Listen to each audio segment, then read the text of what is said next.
بسم اللہ الرحمن الرحیم، السلام علیکم۔ میں گوہر بٹ سیاستہ کے پلیٹ فارم سے آپ کی خدمت میں حاضر ہوں۔ سب سے پہلے درخواست یہ ہے کہ چینل کو سبسکرائب کر لیں اور بیل آئیکن کا بٹن ضرور دبا دیں تاکہ آپ تک میرا ویلاگ پہلے پہنچ سکے۔ اب خبر یہ ہے کہ حکومت کی جانب سے، اور میں اس کا الزام سیدھا یوں سمجھ لیں کہ حکومت وقت پر دیتا ہوں، یہ الزام دوجے پاسے نہیں جا سکتا۔ میں اس کی وجہ بھی آپ کو بتاتا ہوں کہ دوجا پاسا ظاہر اسٹیبلشمنٹ کی طرف نہیں جا سکتا، اور یہ بھی بتاؤں گا کہ حکومت نے یہ حرکتیں کی کیوں۔ حرکت انہوں نے یہ کی کہ آج میاں محمد نواز شریف صاحب نے خطاب کرنا تھا اسما جہانگیر فاؤنڈیشن کے تحت جو 2 روزہ کانفرنس ہو رہی تھی، آج اس کا آخری دن تھا۔ آخری موقع کے اوپر انہوں نے سیشن کے بعد انہوں نے خطاب کرنا تھا۔ اچھا، یہ بات اب سارے شہر کو معلوم تھی کہ جناب آج نواز شریف نے خطاب کرنا ہے۔ اچھا، میں بڑا پریشان تھا۔ میں نے منیزہ جہانگیر جو کہ ظاہر اسما جہانگیر کی بیٹی ہیں، بڑی معروف صحافی ہیں، اور وہاں پر عالیہ ملک ہیں، ان کی ڈائریکٹر ہیں، ندا ہیں، اور بہت سارے جو اس آرگنائزیشن کو آرگنائز کر رہے تھے، جو اس کانفرنس کو، ان میں بہت سارے لوگوں سے میں نے پوچھا، یار میاں صاحب دا ٹائم کتنے بجے خطاب دا، تاکہ ہم وہاں پر جا سکیں، دیکھ سکیں کیا کہہ رہے ہیں میاں صاحب، سن سکیں۔ اب ظاہر ہے میاں نواز شریف ایک اس ملک کی ایک، میرا خیال ہے کہ ساری سیاست دے گرد گھوم رہی بھائی دے، جس طرح سے حکومت نو ساہ چڑھ جاندے ہیں اور کس طرح ساہ چڑھے، وہ میں آپ کے سامنے ساری چیزیں آج رکھتا ہوں۔ وہ میں نے بارہا پوچھا، کل بھی پوچھتا رہا، آج بھی پوچھتا رہا، ٹائم نہیں سی دس رہے میں کہا یار جی مسئلہ کی ہے، نواز شریف کا خطاب ہے، کیڑا کوئی تھے، میرا مطلب ہے کوئی یہودی وزیر اعظم خطاب کرنے لگا، کیا مسئلہ کیا، بتاتے کیوں نہیں۔ خیر فائنلی آج جب میں وہاں پر گیا تو میں نے پوچھا کہ یار کیا مسئلہ ہے، آپ لوگ ٹائم کیوں نہیں بتا رہے، تو انہوں نے یہ کہا کہ ہمیں یہ خطرہ ہے کہ جناب نواز شریف صاحب جو ہیں ان کے خطاب کو میں خلل ڈالا جائے گا، اس لیے ہم ٹائمنگ نہیں بتا رہے، اور ہوا بھی ایسے ہی۔ میں آپ سے عرض کروں کہ میاں نواز شریف کے خطاب سے پہلے منظور پشتین صاحب، جو کہ ظاہر ہے کہ ایک بڑے مشہور نوجوان لیڈر ہیں پختونوں کے خاص طور پر، اور وہ اپنے علاقے کے حوالے سے انہوں نے بہت ساری باتیں بتائی ہیں اور بڑی دردناک کہانیاں پائی نے دسی ہیں۔ میں ایمانداری سے سمجھتا ہوں کہ وہ کہانیاں رپورٹ نہیں ہو رہی میڈیا کے اوپر، تو یہ بہت اس سے بھی دردناک بات ہے کہ جس طرح سے وہ ظلم بتا رہے ہیں، اگر وہ ویسے ہی ہو رہے ہیں تو بہت ہی خطرناک چیز ہے، لیکن اس پر پھر کبھی بات کریں گے۔ فی الحال میرا ٹاپک جو ہے وہ میاں نواز شریف اور ان کے خطاب میں ڈالے جانے والے خلل ہیں جو کہ انہوں نے ڈالے ہیں۔ وہاں پر جناب منظور پشتین صاحب کا خطاب شروع ہوا ہے تو نال ہی نیٹ آف ہو گیا ہے۔ میں نے اپنے، ظاہر ہے ہمارا نیٹ ہر وقت آن رہتا ہے، ہم کوشش کرتے ہیں کہ چیزوں سے اپڈیٹ رہیں۔ میں نے اپنے موبائل کو دیکھا کہ یار دیکھوں کوئی نیا واٹس ایپ میسیج آیا ہو یا کوئی اپڈیٹ آئی ہے ٹویٹر کے اوپر، فیس بک کے اوپر، کیا سین ہے، تو وہاں پر جناب آ گیا کہ جناب آپ کے موبائل ڈیٹا جو ہے نا اس وقت آف کر دیا گیا ہے۔ پی ٹی اے کی طرف سے میسیج تھا، باقاعدہ طور پر اوپر لکھا ہوا آ رہا تھا۔ میں کہ یار یہ آف ہو گیا۔ میں نے ساتھ میرے عمران شفقت صاحب تھے، امداد سمرو صاحب تھے، وہاں پر عابد ساکی صاحب بیٹھے تھے، وہاں پر اور بہت سارے لوگ جو موجود تھے۔ میں نے سب کو وارے واری پوچھا بھاجی یہ کی ہوا ہے، تو انہوں نے کہا یہ ساڈے بھی آف ہو گئے۔ ظاہر ہے کسی نے چیک کیا ہوا تھا، کسی نے نہیں کیا ہوا تھا، مگر میرے کہنے پر انہوں نے چیک کیا تو آف تھے۔ اسی طرح اس دوران ہی منیزہ جہانگیر صاحبہ کا وہاں سے گزر ہوا، تو منیزہ جہانگیر نے مجھے بتایا کہ اے وجہ سی جدی وجہ تسی دس دینی سی پہ، ابھی منظور پشتین کا خطاب ہے، انہوں نے یہ کر دیا، اور اس کے بعد نواز شریف کا خطاب ہے، اور پھر یہ معاملہ ہے۔ لیکن ہم نے کوئی نہ کوئی جگاڑ لگایا ہوا ہے گوہر۔ میں کہا اچھا جی، اچھا وہ جگاڑ انہوں نے جو لگایا ہوا تھا وہ بھی ہوا۔ اب منظور پشتین کا خطاب ختم ہوا تو پھر میاں نواز شریف صاحب کا جو ہے نا وہ خطاب کا اناؤنس کیا گیا، خطاب شروع ہوا، میاں صاحب کی تصویر آئی۔ اچھا اس سے پہلے میں آپ کو بتاؤں، جیسے ہی وہ منظور پشتین کا خطاب ختم ہوا تو اس کے بعد سلمان اکرم راجہ صاحب بڑے معروف وکیل ہیں، بڑے زبردست وکیل ہیں، میں ان کی گفتگو ظاہر ہے ٹی وی کے اوپر سنتا ہوں، جو قانونی نکات پیش کرتے ہیں، بڑے زبردست وکیل ہیں وہ انہوں نے اناؤنس کیا کہ جی یہ اب کانفرنس آج ختم ہو گئی ہے، لیکن اب بھی ایک اہم ترین شخصیت کا خطاب رہتا ہے، تو آپ اپنی سیٹوں پر بیٹھے۔ لیکن لوگوں نے کوئی توجہ نہیں کی تھی، لوگ اٹھ کے جانا شروع ہو گئے، حال ویلا ہونا شروع ہو گیا۔ یہ صورتحال دیکھ کے منیزہ جہانگیر جو ہیں وہ آ گئیں مائک کے اوپر، انہوں نے کہا کہ دیکھیں ابھی جس شخصیت کا خطاب ہے وہ میاں محمد نواز شریف ہیں، سابق وزیر اعظم ہیں، ان کا ابھی خطاب ہوگا، تو آپ اپنی سیٹوں پر بیٹھے۔ بس نواز شریف کا نام سننا سی، اٹھتے قدم رک گئے، سارے واپس آ گئے، تاڑیاں بجنی شروع ہوئی ہیں، اتنے جناب ایک عجیب ماحول بن گیا، سب لوگ وہاں پر بیٹھ گئے آ کے، اور اب انتظار شروع ہو گیا۔ خیر اس دوران نواز شریف صاحب کا خطاب ہوا، جیسے نواز شریف کی تصویر جو ہے وہ انہوں نے بڑی بڑی اسکرینیں لگائی تھی، اس کے اوپر آئی تو لوگوں نے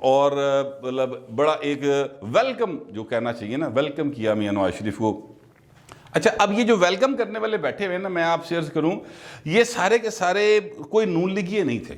یہ بالکل کلیئر کٹ بات ہے. وہ سول سوسائٹی کے لوگ تھے، اس میں وکلا تھے، اس میں سٹوڈنٹس آئے ہوئے تھے، وہ تھے، اس میں عام جو معاشرے کے لوگ ہیں وہ تھے، اس میں دانشور میں تھے، اس میں پیپلز پارٹی کے 2 لیڈر سٹیج پر موجود تھے. تاج حیدر صاحب بھی تھے اور فرحت اللہ بابر صاحب بھی تھے. افرا سیاب خٹک صاحب بھی وہاں پر موجود تھے، وہ ایک اور پارٹی کے. منظور پشتین صاحب بھی موجود تھے، محسن داوڑ صاحب بھی موجود تھے. نون لیگ کے بھی لیڈر مطلب پرویز رشید صاحب وہاں پر موجود تھے. مطلب یہ نہیں کہ وہ نہیں تھے، لیکن میں اصل میں جو بات کہنا چاہ رہا ہوں وہ یہ ہے کہ اکراس دی بورڈ جتنے وہاں پر لوگ تھے سب نے نواز شریف کو کیا ویلکم وہاں پر. اور بڑا ان کا ابھی وہ اپنے جملے ابتدائیہ جو ہے وہ جس کو کہتے ہیں، وہ کہہ رہے تھے کہ آسمہ جہانگیر بڑی دبنگ لیڈر تھیں، بڑی انہوں نے انسانی حقوق کے لیے اور انصاف اور قانون کی بالادستی کے لیے بڑی کامیابی بڑے تحریک چلائی، اور آپ سب جو یہاں پر بیٹھے ہیں ان سب کا شکریہ، اسٹیج پہ بیٹھے لوگوں کا شکریہ. اس طرح کی گلاں یہ میاں کر رہے سی. ساتھ ہی جناب میاں صاحب کی آواز بھی بند ہو گئی، تصویر بھی غائب ہو گئی. اب منیز جہانگیر نے جو اناؤنس کیا وہ انہوں نے یہ اناؤنس کیا کہ ڈیٹا موبائل ڈیٹا انہوں نے پہلے آف کر دیا تھا، اور اس کے بعد ہمیں یہ ڈر تھا تو لہٰذا ہم نے ایک جگاڑ لگایا ہوا تھا. اور جگاڑ انہوں نے جو لگایا ہوا تھا وہ تارے اشارے بچھا کے، پتہ نہیں اسے کیا کہتے ہیں، ٹیکنیکل سا نام تھا، وہ نام لے رہی تھی میرے ذہن سے نکل گیا. وہ کہتے ہیں ہم نے بچھایا ہوا تھا، لیکن اب اس کو بھی ان تاروں کو بھی کاٹ دیا گیا ہے. یہاں پر منیز جہانگیر نے ایک جملہ بولا، انہوں نے کہا ویسے تو تارے چوہے کاٹتے ہیں لیکن کوئی بات نہیں، انہوں نے کاٹ لی ہیں، ہم بھی پرانے کھلاڑی ہیں، کوئی نہ کوئی اور جگاڑ لگاتے ہیں. اب کو 5 7 10 15 منٹ لو جی، یہ سارے ٹائم کے دوران کوئی ایک بھی بندہ اٹھ کے مطلب ہے کہ اس حال سے، اس مارکی سے باہر نہیں گیا. سارے بیٹھے رہے کہ میاں نواز شریف کا خطاب ہونا ہے. یہ لوگوں کا ایک ظاہر ہے کہ نواز شریف کی ساتھ محبت اپنی جگہ پہ، لیکن ان کے ساتھ ایک ہمدردی کا بھی ہے. لیکن اس سے دونوں چیزوں سے بڑھ کر جو بات تھی نا وہ یہ تھی کہ یار اسی سنیے میاں کہندہ کی، کیونکہ ساری سیاست ان کے گرد گھوم رہی. وہاں پر جتنے لوگ تھے وہ سارے کے سارے ایکٹیوسٹ تھے، اور نواز شریف کے ایکٹیوسٹ نہیں تھے، وہ ایکچولی جمہوریت کے ایکٹیوسٹ تھے جو بیٹھے ہوئے تھے یہ سننے کے لیے کہ میاں صاحب کیا لائن آف ایکشن دیتے ہیں، کیا بات کرتے ہیں. یہاں پر لوگ ایکسپیکٹ کر رہے تھے کہ میاں صاحب جو ہیں وہ بڑی دھانسو قسم کی تقریر کر دیں گے. میاں صاحب نے باتیں تحمل سے کی، لیکن کی ساری دھواں دار، کم نہ جب دھواں کڈن والی گلاں کیتیاں. میں ان میں سے وہ 2-3 باتیں آپ کو بتاؤں گا. لیکن میاں صاحب کی تقریر پھر دوبارہ ہوئی ضرور. 15 منٹ کے بعد تقریباً میاں صاحب کی دوبارہ تقریر شروع ہوئی، لیکن وہ تقریر جو تھی وہ انہوں نے عام فون پر کال کی کسی کے اوپر، موبائل کے اوپر، اور عام فون پر کال کر کے تو وہ پھر یہاں پر جو منتظمین تھے انہوں نے اس کو مائک کے آگے رکھ دیا، اور اس کے ذریعے آواز پورے حال میں آتی رہی. اور اس میں ظاہر ڈسٹارشن تھی، اور ڈسٹارشن اس وجہ سے بھی تھی کہ ایک تو ظاہر ہے کہ عام فون پر جو کال ہوتی ہے اس کا ڈسٹنس بہت میٹر کرتا ہے. لنڈن سے میاں صاحب کال کر رہے تھے، یہ چنگا بھلا بھاجی ہے اپنا وایا گیا 7.5 گھنٹے دی فلائٹ ہے لاہور تو لنڈن دی. تو یہ مطلب اتنا سارا وایا تھا. اور پھر جو ادروائز چیز تھی وہ یہ تھی کہ شاید میاں صاحب کا اپنا گلا بھی خراب تھا، اور بار بار وہ کھانس رہے تھے. اللہ تعالیٰ ان کو صحت دے، بلکہ ہر بیمار کو صحت دے. تو وہ ساری صورتحال میں میاں صاحب نے خطاب کیا. اب میاں صاحب نے جو بات کی وہ آپ کو تھوڑی دیر میں بتاؤں گا، لیکن اصل میں یہ کام کیا کیوں. دیکھیں میں جو آج اس سے پہلے میرا ویلاگ چل رہا ہے وہ آپ نے دیکھا ہوگا، فواد چودھری صاحب جو ہیں انہوں نے یہ ٹویٹ کیا تھا باقاعدہ کہ جناب مجھے آسمہ جہانگیر کانفرنس میں مدعو کیا گیا تھا خطاب کے لیے، لیکن میں اس کانفرنس میں نے جانا بھی تھا، لیکن ہوا یہ کہ مجھے پتہ چلا کہ کانفرنس کے اختتام پر ایک مفرور ملزم کی تقریر کروائی جائے گی. ظاہر ہے یہ ملک اور آئین کا مذاق اڑانے کے مترادف ہے. میں نے کانفرنس میں شرکت سے معذرت کر لی ہے. اب یہ بات میرے دماغ میں مسلسل تھی کہ یار اس کا مطلب ہے کہ حکومت وقت جو ہے انہوں نے یہ ساری کارروائی کی ہے اور اس ساری کارروائی میں اب وہ چاہ کیا رہے ہیں کہ میاں نواز شریف دی تقریر نہ ہوئے. یعنی اگر یار میں آپ سے عرض کروں کہ اس طریقے سے اگر آپ لوگوں کے لیڈروں کو دور کرنے کی کوشش کریں گے اور آپ یہ سمجھتے ہیں کہ میاں نواز شریف کی محبت ہو, بلاول کی ہو, بے نظیر کی ہو, جو عمران خان کے چاہنے والے ہیں ان کی بھی محبت اگر ان کے دل سے آپ ادھرا کر لو گے پاجی تے نہیں نکل, بلکہ پکی ہو جائے گی, گوڑی ہو جائے گی. یہ جو طریقہ کار ہے اس سے وہ لوگ بھی نواز شریف کے حق میں ہو جائیں گے جو کہ نواز شریف کو بہتر لیڈر نہیں سمجھتے, یا وہ درمیان میں کھڑے دیکھ رہے ہیں لوگ کہ یار ادھر جائیے, ادھر جائیے, ادھر جائیے, اگے پیچھے کہڑے پاسے جائیے. نہیں پولیٹیکل پارٹی نے وہ بھی کہیں گے یار دا مطلب میاں دے وچ کوئی گل ہے جڑی حکومت ڈردی پئی.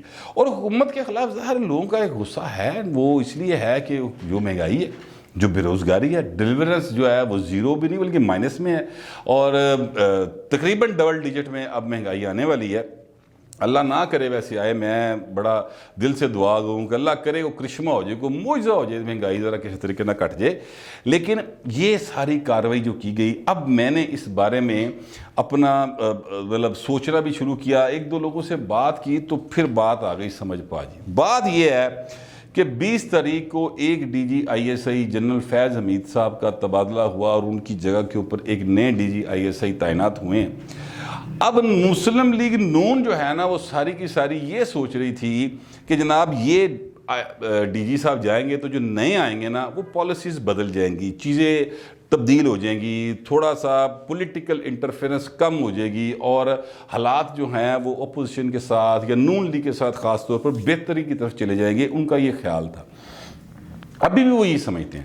لیکن آج جو حکومت نے یہ کارروائی کی تو ایکچولی حکومت نے یہ, اب سیاسی لوگ جو وہاں پر بیٹھے ہوئے تھے وہ سارے یہ بات کر رہے تھے کہ حکومت نے یہ کوشش ایکچولی یہ کی ہے کہ نئے جو ڈی جی آئی ایس آئی آئے ہیں ان کے ساتھ یعنی تاثر یہ جائے کہ جناب انہوں دا کام ہے, اسٹیبلشمنٹ دا کام ہے. حالانکہ اس کا اسٹیبلشمنٹ سے میں نے ذاتی طور پہ پتہ کیا ہے کوئی تعلق واسطہ نہیں ہے, نہ انہوں نے اس قسم کا کوئی آرڈر کیا, نہ اس قسم کی کوئی بات کی, نہ ہی وہ اس قسم کا کام میں آئے. یہ سارے کا سارا ٹوٹل جو کام ہوا ہے, یہ سارے کا سارا کام جو ہے یہ حکومت وقت کا ہے, عمران خان کی جو سول سائیڈ ہے اس کا ہے, اور اس کے ایک سرکمسٹنشل ایویڈنس کے طور پہ آپ یہ فواد چوہدری صاحب کا جو ٹویٹ ہے اس میں جو الفاظ استعمال کیے گئے ہیں کہ ملک اور آئین کا مذاق اڑانے کے مترادف ہے, اس کا مطلب ہے کہ حکومت نواز شریف دی کوئی واز تھلے نہیں آن دینا چاہتی. یہ پہلے بھی یہ کر چکے ہیں اور اعلان کر چکے ہیں کہ جناب میاں نواز شریف جڑا ہے نا چونکہ مجرم ہے, چونکہ سزا یافتہ ہے, اس لیے اس کی کوئی خبر کسی ٹی وی پہ نہیں آئے گی, اس کے کوئی بیان اخبارات میں شائع نہیں ہوگا. تو ایک مدت نہیں ہوا, درمیان میں کچھ دیر کے لیے نواز شریف کے وہ آنے شروع ہوئے تھے, وہ جن دنوں میں نے بھی بتایا تھا کہ یار یہ بڑی سگنیفیکنٹ بات ہے کہ نواز شریف کا بیان جنگ ہی چھپنا شروع ہو گیا ہے, ایکسپریس میں چھپنا شروع ہو گیا ہے. ہر جنگ والے تھوڑے جے باغی جے کریکٹر نے وہ چھاپ چھوپ دیتے ہیں, ایکسپریس والے لکھانی صاحب دی تے لتا ویسے ہی وہ دی تے لتا ہی کہ پی آر او دے فون تے کم جاندی ہیں. بٹ چلے, وہ کہنے کا مطلب یہ ہے کہ وہ وہاں پر چلنے شروع ہو گئے تھے, تو اس سے یہ لگا کہ حالات نارمل ہو گئے ہیں اور اسٹیبلشمنٹ کے ساتھ معاملہ ختم ہو گئے ہیں. اب وہی ہوا ہے کہ میں آپ کو یہ بات وثوق کے ساتھ کہہ سکتا ہوں کہ اس میں اسٹیبلشمنٹ کا کوئی رول نہیں, کسی طور بھی وہ انوالو نہیں ہے میاں صاحب کی سپیچ کو روکنے میں. لیکن میں یہ بتاؤں یہ چھوٹی حرکتیں, میں معذرت کے ساتھ حکومت کے جو لوگ ہیں ان کو یہ بات سمجھنی چاہیے. میاں نواز شریف نے اپنے خطاب میں کوئی ایڈی وڈی گل نہیں کی تھی کہ جہدے نال جناب کو انقلاب آ جانا سی, یا کوئی میاں صاحب نے کوئی اداروں پہ تنقید کرنی تھی. کوئی تنقید انہوں نے نہیں کی. ہلکا سا حوالہ انہوں نے دیا ہے کہ جناب اعلیٰ ترین عہدے پر بیٹھا ہوا ایک جو جج ہے وہ اپنے جونیئر جج کو فون کر کے کہتا کہ جناب ضمانت نہیں ہونے دینی, اور پھر کس طرح سے مجھے سزا دلوائے گی. یہ باتیں انہوں نے کی ہیں. انہوں نے ثاقب نثار صاحب کا نام نہیں لیا, انہوں نے جو جس جج کو فون کیا گیا تھا اس کا نام نہیں لیا. رانا شمیم صاحب جن کا بیان حلفی ہے اور جس حوالے سے وہ بات کر رہے تھے انہوں نے ان کا بھی نام نہیں لیا. انہوں نے کسی بندے کا نام نہیں لیا جو سابق کوئی مطلب جج ہو, جرنیل ہو, یا موجودہ جج یا جرنیل ہو, انہوں نے کسی کا نام نہیں لیتا میاں نے. لیکن حکومت کی ٹانگیں کانپ رہی تھیں, اور وہ جو اصل میں میاں صاحب کا میسج تھا وہ اگریسو ہو کے اب آ گیا. یعنی لوگ یہ اب سارے پوچھتے پھرتے ہیں میاں نے کی کیا, میاں نے کی کیا.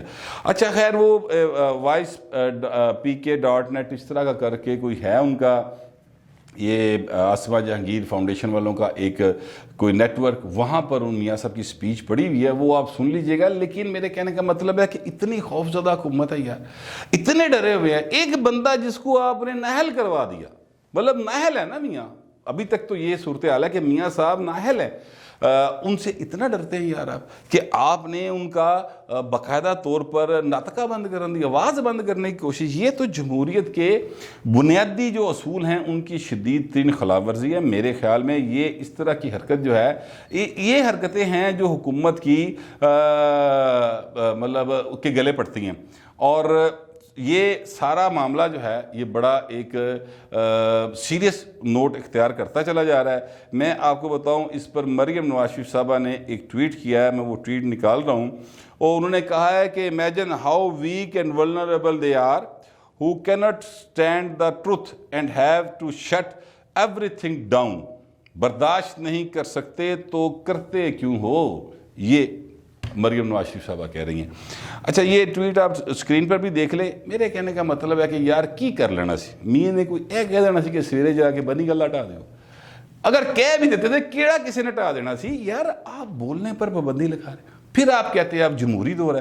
احسن بھوم صاحب سپریم کورٹ بار ایسوسیشن کے صدر ہیں، انہوں نے کہا کہ یار جو کچھ آج ہوا ہے نا یہاں پر، ہم سب نے دیکھا ہے، وہ آمریت کے دور میں بھی نہیں ہوا، اور یہ بات درست ہے۔ پرویز مشرف صاحب کے دور میں میڈیا کو آزادی ملی، آزادی ملنے سے مراد ہے کہ الیکٹرانک میڈیا آیا۔ پرویز مشرف صاحب کے دور میں، پرویز مشرف کی موجودگی میں لوگوں نے بڑی بڑی تلخ باتیں کی، تنگ آگے 2007 کے اندر پھر انہوں نے کچھ ٹی وی چینلز کو آف ایئر کیا تھا، حامد میر صاحب کو آف ایئر کروایا تھا، لیکن وہ اپنا پہلا سارا ٹرینور تے برداشت کر دے گئے نا، تو یار آپ ان سے بھی گئے گزرے ہو گئے، ہاں سب کی ہو گیا جی، حوصلہ کرو یار، اس میں کیا فرق پڑ جائے گا کہ اگر میاں صاحب کا خطاب ہو جائے گا تو میاں کوئی میرا والا چیخ دے رہا ہے کہ آپ اسے ڈر رہے ہیں، اور اس طرح کی باتیں، اس طرح کی حرکتیں جو ہے نا، وہ میاں نواز شریف کی پاپولیرٹی میں اضافے کا باعث بنیں گے۔ جتنا آپ دبائیں گے اتنا وہ ابھر کے سامنے آئے گا، اور لوگوں میں ان کے لیے تجسس، پیار، محبت بڑھتا چلا جائے گا۔ اس طرح مبتا نہیں کٹ دیاں پائیں، اپنی کارکردگی نال بہتر کرو حضور، آپ مہنگائی کم کریں، آپ یہ اپنی بیڈ گورننس کو ٹھیک کریں، اس سے میاں نواز شریف کو پولیٹیکلی آپ ختم کرنے کی کوشش کریں۔ یہ عدالتی فیصلے اور یہ اس طرح کی حرکتیں حکومتوں کی نہ پہلے کسی لیڈر نے مکا سکیاں تے نہ ہون تسی مکا سکو گے، یہ میں بڑے وثوق کے ساتھ کہہ سکتا ہوں۔ میں اس بات کو، آج جو کچھ ہوا ہے، ہم آزادی اظہار کے چونکہ لیے کام کرنے والے لوگ ہیں، تو میں ایمانداری سے سمجھتا ہوں کہ جو آج حکومت نے کیا ہے، یہ حکومت کو اس کا خمیازہ آنے والے وقتوں میں اس پی ٹی آئی کی حکومت کو اور پی ٹی آئی کو لازمی طور پہ بھگتنا پڑے گا، کیونکہ میاں نواز شریف جس لئے زہری ہوندہ ہے نا اور حکومت چوبے تو باجی پھر وہ کڈ کڑا کے دیندہ جی، میرا یہ خیال ہے، بلکہ ماضی میں اس نے ایسا کیا بھی ہے پیپلز پارٹی کے ساتھ۔ تو یہ ساری صورتحال تھی، تو میں نے آپ کے ساتھ شیئر کر لیا۔ آپ کا جو بھی خیال ہوگا لکھ دیجیے گا، لیکن ڈیسنسی کے ساتھ۔ فی الوقت اتنا ہی، ملتے ہیں اگلے ویلاگ۔